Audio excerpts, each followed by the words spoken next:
Hello, welcome back, Halftime TV viewers and subscribers. Naranda Brown, your host, and today I'll be doing a preview for the Reggae Boys game against Mexico, the upcoming game, the World Cup qualifier, the big one, the final stage, the one thing that separates us from Qatar 2022.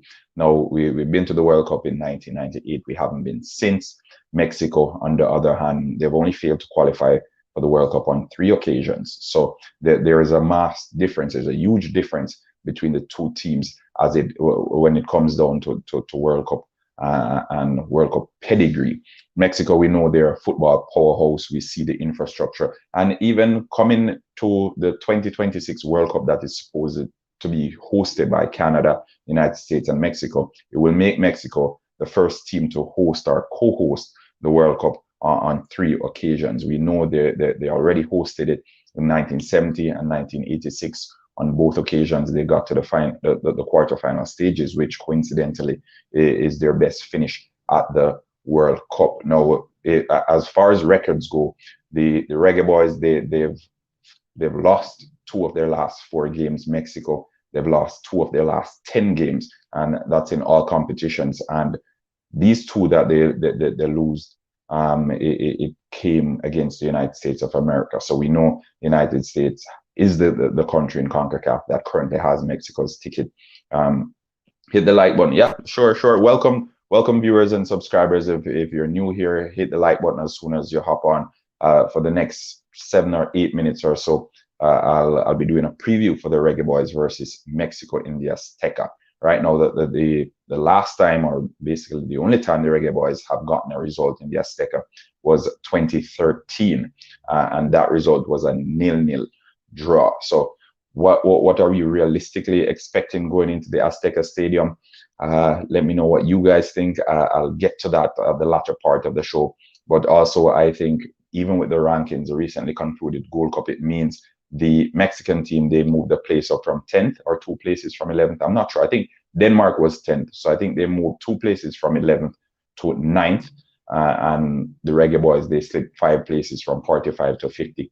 So again, the trajectory of both teams, it's definitely not going in the favor of the Reggae Boys. It's also the first time since 2014 that the Reggae Boys have gotten to this stage of the World Cup qualification process. All right, now we have beaten Mexico on 2 occasions in World Cup qualifying, and both of them have come at the national stadium. Both of these wins as well were 1-0 wins. Okay, so again, just for those who are interested in the statistics and all of that, we know Mexico is a big team. They've played 175 games in World Cup qualification. They've gone to the World Cup on 16 occasions. So they have pedigree, as I said before. They have pedigree.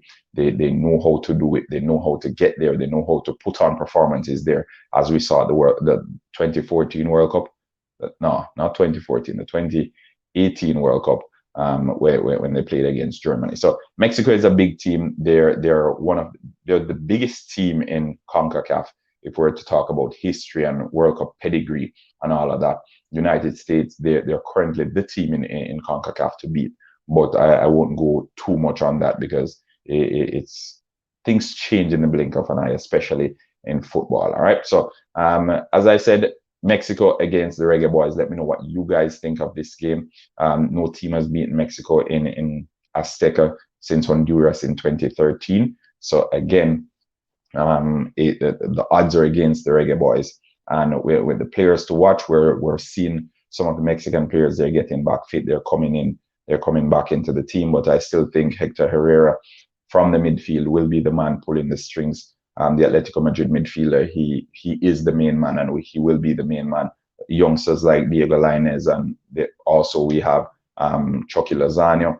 Whether he'll be fully fit for that game or whether he'll be available, we're still waiting to see. But as I said before, it will be an uphill task for the Reggae Boys to go into the Azteca and to beat Mexico. We know the fans won't be available for that one because FIFA, they outlined that Mexico had to play their next 3 games, I think, or next 2 games, somewhere there, or the next competitive fixture without fans in the stands due to the homophobic slurs that were being chanted from the stands the last time around. So again, we have some stuff in our favor, but if we're to be realistic in our expectations, I don't think we can expect too much coming out of the Azteca.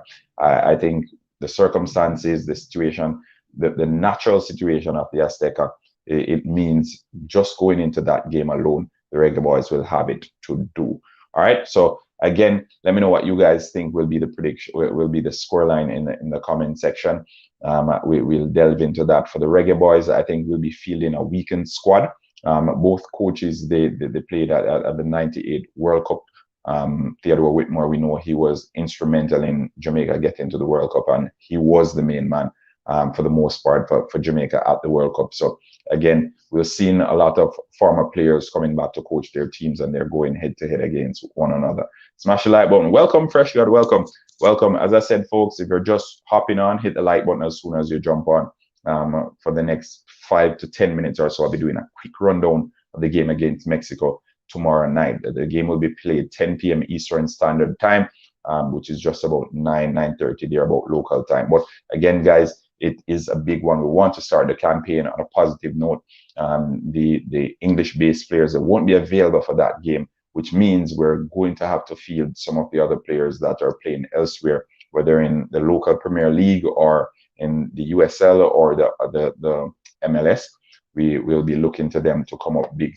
And again, I said it before and I'll repeat, I think the Jamaican Football Federation, they need to start looking elsewhere for players, because especially with what's happening and what's coming out of the UK now with the restrictions to red zone areas, who knows, probably soon Jamaica will be a part of that red zone, and then it will mean they can't even come to Jamaica to play the local game. So we need to start looking elsewhere for players. That way we don't have to worry, we don't have to panic when it comes to these big games, because going into a game against Mexico, you would want to have your best possible 11.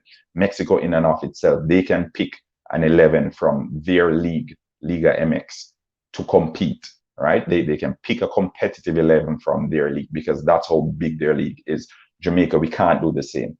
We can't do the same, because there's a stark contrast with the two leagues. And I think Liga MX is competing with the MLS. When they play the All-Star games, it's an All-Star 11 from Liga MX and the All-Star 11 from the United States. And usually the Liga MX team comes out victorious. Again, folks, we need to start looking elsewhere. And I think going into this game with a weakened squad, I would say it's a 35-member squad that was called up. Some good names that I see that I'm happy with. There are also some names that you're scratching your head, but nonetheless, we're happy. I think an argument can be made for each and every one of those players who were called up to the national squad. And I'm not here to dissect the squad or to criticize, to speak about the squad. As a matter of fact, I'm here to speak about the game against Mexico. So I won't drift from the topic for too long. Okay, but as I said, the main man for Mexico, I just think it will be Hector Herrera in midfield. I think whoever comes in, he will be the one pulling the strings. He has the experience, he has the guile, he has that little bit of edge to his game. And I don't think the Reggae Boys have anyone in midfield quite like him.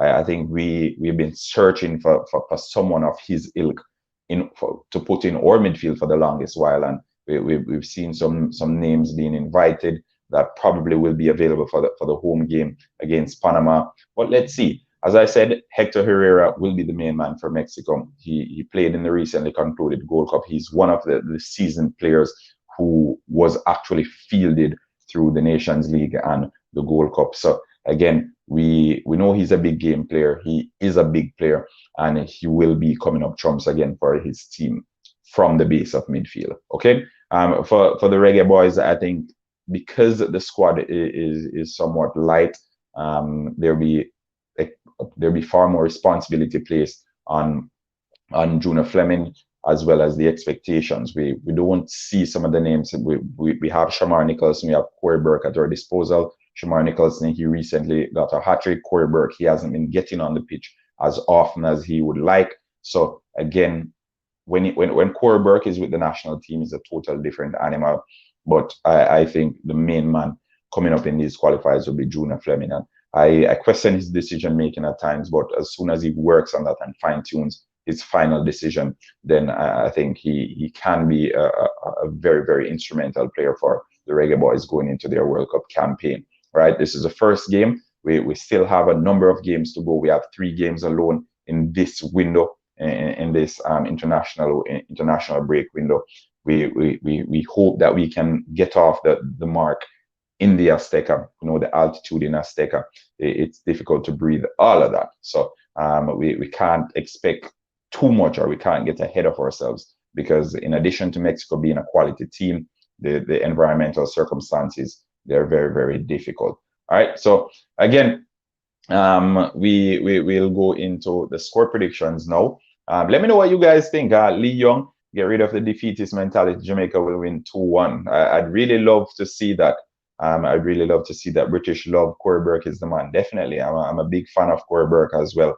But on the back of that Gold Cup performance that he gave, I expected to see him far more for his club. That hasn't been the case. So questioning whether his form will continue from the Gold Cup, or if it's faded off somewhat, since I haven't seen him that much playing for Philadelphia Union since the Gold Cup concluded. So again, going into the predictions, as I said, folks, what is the score prediction that I'm expecting for this game against Mexico in the Azteca? Mexico in the Azteca without fans.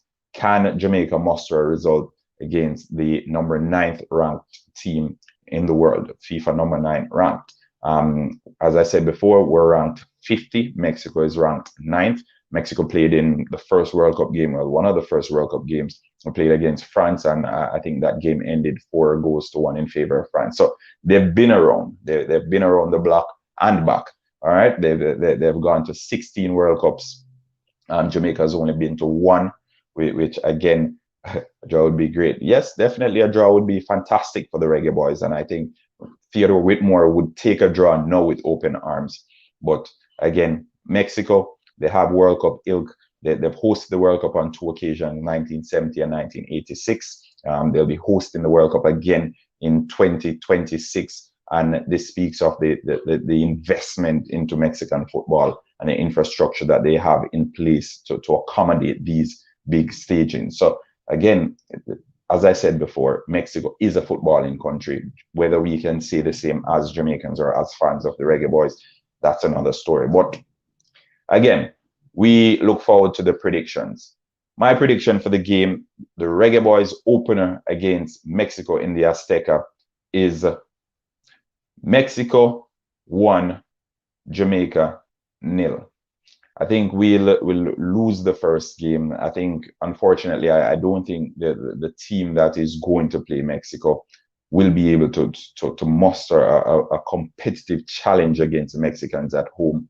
I think it was hard enough as is going to the Azteca, considering how big an occasion it is, and then the environmental circumstances, as I said before. So for us to go in there expecting, oh, we're going to win, it's hard enough for us to expect even a result in the Azteca, more so a weakened Jamaica team going there and expecting to win. So that's my prediction for the game. I think Mexico will come away victorious in that one, and they'll get a leg up on the Reggae Boys. Let me know what you guys think in the comment section. Like, share, subscribe. If you have any comments whatsoever, leave it in the comment section as well. My sponsors, can't thank you guys enough. Quick Link Shipping, RS Sportswear, and CSA Shop. RS Sportswear has the latest Reggae Boys jersey, folks. Check them out, as cheap as $9,000. All right. Again, as I said, folks, just a quick video with my predictions for the game. I think Mexico will get the upper hand on the Reggae Boys in the Azteca come tomorrow night. I think we'll bounce back though, but Mexico to draw first blood in that one. Who's the goal scorer? I can't say, but I definitely see them coming away with 3 points at home. All right. Thanks for tuning in. Miranda Brown here saying until next time. Until next time. We appreciate the love and the support. And if you're new to the channel, remember to subscribe. Watch the ads as well. It's a free way to support us, folks. Don't click off the ads. We appreciate it when you watch the ads. Don't take too long either. All right. So enjoy what's left of your day. I hope each and every one of you have a productive day today. I'll see you later on today or maybe tomorrow. All right. Peace out. Bye-bye.